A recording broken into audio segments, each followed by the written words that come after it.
ఈడ కూడా దొంగతనం అయింది. 2 ఫోన్లు ఎత్తుకుపోయిండు. నైట్ పూట మేము హైదరాబాద్ అని వెళ్ళినాం హాలిడేస్ లో.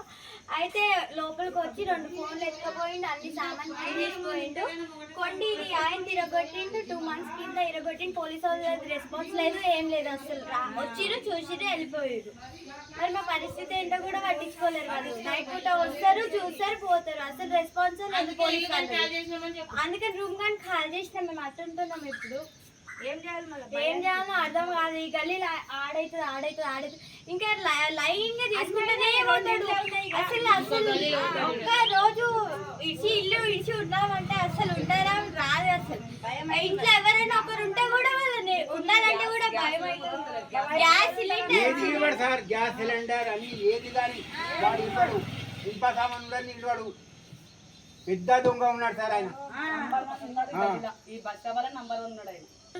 ఒకసారి రాసిపోయి మళ్ళీ రాలేదు. మళ్ళీ వచ్చి అడగాలి. అడగరు, అసలు చెయ్యరు. మళ్ళీ ఏమైనా పోతే ముంగల ఇల్లు వాందే. ఆ దొంగ ముండ కొడుకు ఆ సెటల్ అన్ని కిరాయికి ఇచ్చిండ్రు. నాతో పైసలు లేవని చెప్తాది. ఆ సెటల్ అన్ని కిరాయికి ఇచ్చిండ్రు. 1,00,000 రూపాయలు. అవన్నీ ఏమో మంది కొడుకులనే విడిచిపెట్టింది. దొంగ ముండ ముఖం మనుషుల మీద విడిచిపెట్టింది. లక్షలు వడ్డీకి ఇచ్చి అదేమో తినుకుంటా కూర్చుంటది. కొడుకులని నిన్ను చచ్చిపోతాను అంటాడంట. ఎవరి కోసం చచ్చిపోతుంది అది? పైసలు దొంగతనం దాని కొడుకు చేస్తే నేను చచ్చిపోతా అంటదంట. మందు దాగి చచ్చిపోతుంది నేను అంటదంట. అదేవని కోసం చచ్చిపోతుంది సార్? మందు దాగి మా కోసం చచ్చిపోతుందా? నీ కొడుకులన్నీ పద్ధతిగా పెంచుకొని నీ కొడుకులన్నీ మంచిగా పెట్టుకోవాలి.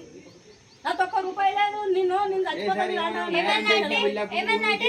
రాత్రి లేడు, హైదరాబాద్ నా కొడుకు లేడు, ఆడుకోండే, వాడు ఉండనుండే నా అసలు అని మాట్లాడుతుంది. మళ్ళా పోలీసులు కూడా అంతా చెకింగ్ చేసి పోతారు కానీ మళ్ళీ ఏం రెస్పాన్స్ ఉండదు. వాళ్ళు ఏం లేకుంటది.